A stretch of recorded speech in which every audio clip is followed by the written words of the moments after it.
अस्सलामुअलैकुम मेरी प्यारी फैमिली। आज मैं घर पर अपनी फ्रेंड की इफ्तारी कर रही हूँ। दुआ करे सब कुछ अच्छा बने और महफिल भी प्यारी सी हो। आज मैं सिर्फ इफ्तारी नहीं कर रही बल्कि अपना दिल बांध रही हूँ।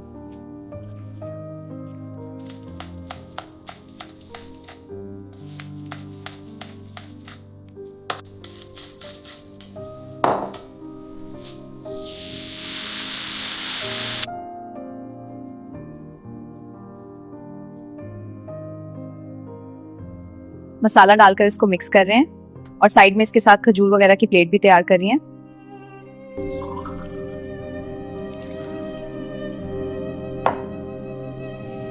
हर दफा जब मैं दस्तरखान सजाती हूँ ना तो एक बात जरूर सोचती हूँ कि इसमें सिर्फ खाना नहीं होता, नीयत भी होती है।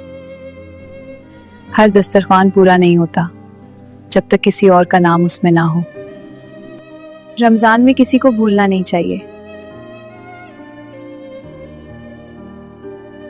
बिस्मिल्लाहिर्रहमानिर्रहीम। यार रमजान में दिल हल्का हो जाता है, लगता है अल्लाह करीब होता है।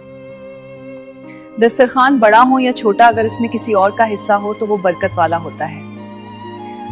अगर रमजान की ये वीडियो पसंद आई हो तो प्लीज इस चैनल को लाइक और सब्सक्राइब जरूर करें।